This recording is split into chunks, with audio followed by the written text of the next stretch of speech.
ready to get underway with this best of 3 in the lower bracket. Wham versus MarineLorD. Let's get underway. Well, already opening up. I think we know what we want to check, right? It's almost like a fetish in these Mongol mirror matchups. Who got the glorious Uvu to break all Uvus, and who got the floppy one that nobody wants? And if I look at the minimap, it does not feel very fair. Oh no. MarineLorD basically kissing his Ovu, and it's a long-distance relationship here for Wham. Nice and close to the gold, though.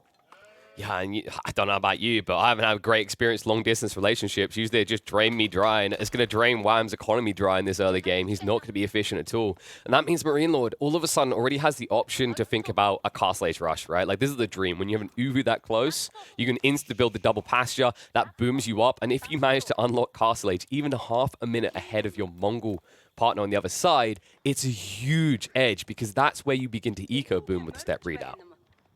Yeah, absolutely. And if you get some lances out while your opponent still doesn't have them, that is so nice. You can idle some villagers, and then it basically snowballs in your favor.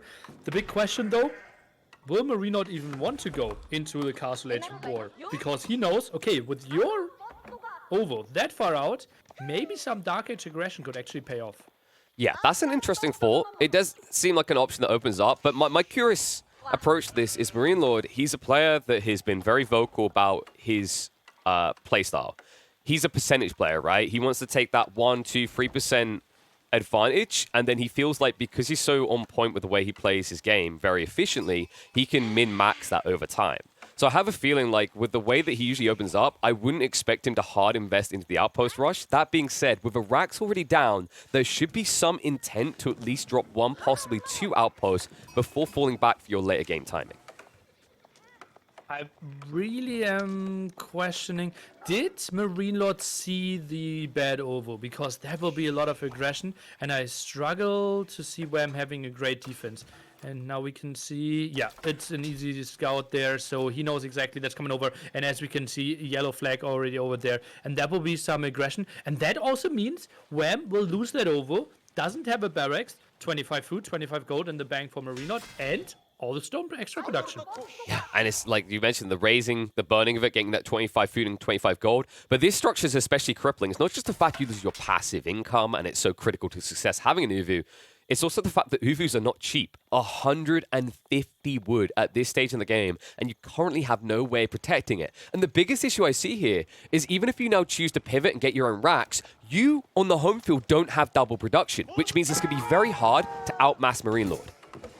Doesn't even have a barracks. No, he's ignorant. God, this is so tricky. And then you can go for some wild aggression. Spearmen here. Bit surprised that MarineLorD didn't send his own Khan. Okay, now arrives 2 more Spearmen, and then that makes the Khan not really having the greatest day. Is Getaway. No, it's not really Peppa Pig mode activated, right? It's just a little tickle. There's 2 damage per fire. It's not really going to do too much against the Spearmen before they burn down Nuvu. And it's also awkward for Wham because there's nothing you can do about it. He invests double in the pasture. And I'm not sure if MarineLorD quite saw this, but yeah, there's the other awkward issue. When these Mongol players spawn, the first thing they do is they drop an Uvu. And that means they're not scouting out. And although this other one was slightly closer, it's still in no man's land. So I don't necessarily hold this against Wham for instantly building the Uvu like this, as most players do. It just feels painful that there's no better option, realistically, against MarineLorD's opening here.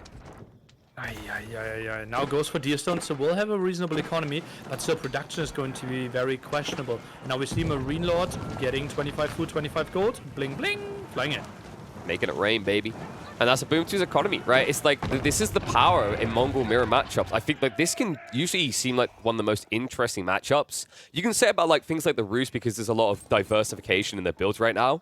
But I think the thing that makes the Mongols interesting, not just the Khan, not just the efficiency around Uvus, but also the fact that like this deficit of you losing a building is then amplified further by your opponent getting paid to burn it, right? It means any small mistake is doubly punished in this matchup. Ooh, and now you also know, okay, I won't be out on the map, I won't get deer, I won't get berries, so it has to drop some more pastures, but those are not under the influence of the Ovo, so not the greatest production, and it feels like MarineLorD is in full control, and you can simply see the stone rise now. He will soon catch up to Wham's 300 stone. Yeah, and it's kind of concerning because although MarineLorD has peeled away, he didn't really invest too much, right? Like, he built 3 Spearmen worth, 2 of them came out of the stone. That doesn't slow him down in comparison to the fact he got paid, and his opponent is now 150 wood on top of that down, right? So that evens up as an edge from MarineLorD, and while that happens, he also has a military force in the field, which can buffer away any early aggression out of Wham. And Wham, he understands the only way he's winning this game now is with a full Greedy Boy build. You can see it. 3 passes already built. He's got his gold vein right next to him. In theory, as long as he doesn't go and rebuild that Uvu, there isn't anything that MarineLorD can kill in his base. Likely to send out a villager. Oh, goes for the Ovo at the front, but that gives some attack round for the Spearman again. That MarineLorD saved from earlier, as you can see, 7 military on the field. So he needs to get some archers out to save his Ovo. I think his logic here is that the Spearmen are back in base, right? So he's like, oh, so I'm teching up. I'll be able to build an archery range and punish this. The problem is this, the Scout and the Khan, forcing him back in a way. And even when you come out like this Uvu, it's frustrating to complete now. You're taking so much damage to your economy. It's also the extra idle time. You want 1 villager to do this. Now you had 2 idle villagers instead. And the low one could be a pretty nice target for raids on early on, especially if you want to use your Khan again. Maybe redemption kill? No, not happening. No chance there. So both of them just being optimal with their Khan. Remember, folks, losing the Khan at this stage in the game in a Mongol Mirror matchup is crippling. It means you will not have those vital arrows for the first big fight, whether it's the maneuverability, the attack speed arrow, or even if you quickly boom up the castle, that armor arrow is critical to winning that first big battle, especially if you're on even ground. But right now, Wham's ground is looking a bit shaky, and MarineLorD's starting to kind of stack himself up a little podium here. Oh. Can we maybe see a kill of that over, or at least get it done before the Mangodai are coming out? Especially 1 Mangodai alone with the single production won't be enough, and will barely take a proper fight against the Khan. Villagers even scared away. Wow, he can't even stop this. It's going to burn again. It's going to burn again, or he's going to lose villagers. That's his 2 options right now. Wham doesn't want to give it over, but it might be too late. 5 Spearmen can do a lot of damage. Hardened Spearman upgrade comes through, and the villagers being stabbed away. They barely get any repairs out. You delay this a little bit, but the price is high. Not only have you just wasted more idle time on your villagers, and it's still going to be burnt, you built Magadai. You built Magadai without Uvu efficiency, which means you paid that bulky 160 resource and got no sort of reprieve here. What a big loss here. And those Mangodais, yeah, they will be great against Spearmen, but MarineLorD, the big question is, what will he transition into afterwards? Because he can go Castle Age, resources are looking into that direction, but he goes for archers, which are a great counter to Mangodai. And that's the thing, you say these Magadai are going to be great for Spearmen. In theory, yes, but if you check the Magadai's damage and then check the archer's damage, there's a big difference in how they handle spears. One gets bonus damage, one does not. Which means that you have to question whether just going simply for archers, which are cheaper than Magadai, might have been the better choice for Wham in the first place. Oh, it's actually quite surprising to me as well that he went for those Mangodai, now loses one. Not really what you want to do with Mangodai, simply because you want to use their mobility and efficiency. Look at that, the third over under attack. Wham is obsessed with this, and it's going to be his downfall at this, right? It truly is his kryptonite. MarineLorD admittedly isn't as close to a castle age up, but he's getting paid every time, right? And also, if Wham at this rate goes for an immediate castle up, he's going to be very exposed. And also, because he went into the archery range, he doesn't have the biggest power spike against MarineLorD's composition once he hits castle, right? Because you don't have lancers to rush down the archers. You don't have the ability to go into man-at-arms to deal with them. You can only build crossbows as your new unit type, which don't do any bonus damage against either of the things that MarineLorD's producing. Oh my goodness. It's like he might get overwhelmed. Look at that. Wham has 530 stone that he couldn't use all game long. Not even a single bastion built next to an Ovo. He's basically playing like naked Mongols. Yeah, he's like me when I first played Mongols and I saved up so much stone. I was like, now I'm going to build a castle. And then I realized I couldn't. And happened to all of us. I clicked that hotkey multiple times. He's like, wait, but I have all this stone and I have no use for it. God damn it. Well, his only option now is to go for the step readout, and MarineLorD has backed up for the moment, but MarineLorD does have a sizable standing army as the difference maker. The Magadai are able to shift around the back, so a little bit pressure coming into MarineLorD as he does lose a villager, but he's not too far off the tech up, and I wouldn't be surprised, yeah, it looks like he's setting up a network on the front here. So he's going to start boxing his opponent in with a forward outpost. That's going to give him a Yam movement speed buffer when he's fighting in Wham's base. And also, that's a nice tower to maybe have a follow-up and then block the gold. And right now, Wham, with his very little map control, I don't really see him expanding to a second gold spot. Yeah, it's kind of awkward, right? Like, we were so busy focused on the stone, we didn't even talk about the inefficiency of his, I like to call it the golden caravan, right? I probably shouldn't call it that because the silver tree's in the game, but it's what you're looking for, right? The step readout, minimal movement between gold veins. There's no nearby gold vein at all. They're all back in the corner, and he has no map control right now. And this is concerning. He's at least starting to zerg up a bunch of archers, and this can be to his benefit, right? I said there's no big power spike like the crossbowmen have a use, but he does at least have the ability to get veteran archers. And with double archer range in his own base, he should be able to reach critical mass. And MarineLorD right now, although these outposts are good, he needs to pad himself. He needs to get his own tech unlocked in the next minute alongside his archers being upgraded as well. It's a good timing window. MarineLorD still not on the way to Castle Edge. Will click any moment or will build the step readout any moment. But Tower obviously helping out. And archer numbers not that high. As you can see, 8 archers in the field against 14 archers. MarineLorD, especially with the help of 2 towers, can easily fight this. The only concern I see right now is Wham's food production can't keep up right now. He's a little bit too condensed. He only has 3 pastures. And those pastures aren't being buffed by the Uvu. And he actually forked out for a siege workshop here. Wow. Ooh, wants to clear this one up. By the way, step readout not really being used. Now villagers being pulled. I'm a bit surprised. Oh no, just dropping off some more wood. But this is tricky. Also, the tower might reach it.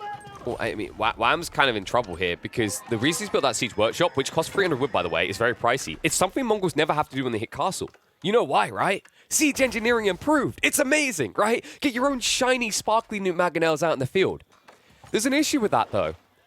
Wham hasn't built a blacksmith. Seems like a new mistake, but it's not. He hasn't built a blacksmith because he can't use an Uvu to get the siege engineering upgrade. So rough for him, therefore he has to go for the big cost here. A trap will clear this one up, but still gold income is pretty unfortunate. And now we see the switch into Man-at-Arms, and Wham won't have a single proper answer to that. Needs to go for crossbowmen, but food economy is simply so bad, as you mentioned earlier. Yeah, honestly, like most players, they're looking for the Uwu. I feel like Wham got stuck on the ooh, because everything about this has just looked ugly so far. The Treb can at least clear up the outposts. There's not a repair force out here. And it will pay him a little bit to do so. But this is the thing, like MarineLorD now knows that he invested in a siege workshop. There's no other way that he should have this because he didn't get siege engineer improved. There was never a blacksmith. So he understands how much in the deficit, like in the negative, Wham is right now. And it means MarineLorD's economy should be a lot stronger in the coming minutes, especially those aforementioned Man-at-Arms now being pushed out. And we have improved siege engineering on the other side, so MarineLorD will get those mangonels out. Now the question, should you maybe delete that tower because the trap will always find the kill? Try to deny some resources, but it's also buying you time. You also can't, right? So like, if in theory, he could have deleted it straight away. But the moment it takes any damage, if you delete a structure, the opponent, like the Mongol, gets paid. There's no way to scam them. There's no way to shortchange them here. So like, even if they fire a single arrow into your structure and then you hit the delete key, they get paid the 25 food and 25 gold. It's almost like the contract was written up like, you know, even if I don't perform, if you don't want me to perform, I'm still getting my money. MarineLorD, by the way, knows, okay, we are both playing on 1 TC, and 1 TC means economy low, and therefore relics a bit more important. Is going for that very early prayer tent, is going for monks, and now the first engagement. Yep, a little bit of peppering back and forth. Now the edge will be there for Wham. He has the movement speed and also the upgrade. The upgrade finally coming through from MarineLorD. But MarineLorD, as you notice, has to be a little bit careful because these trebuchets, they're less Stormtrooper these days. They every once in a while manage to hit a shot, and it does hurt when they land it. Yeah, so not like a Stormtrooper. No. If you're the main character, you still survive. I'm pretty sure with Stormtroopers, if you try to avoid the shots, you get hit. I think that's how it works. Oh, yeah, maybe. It's like, typically it's like, if you have a main character with you, you normally are fine.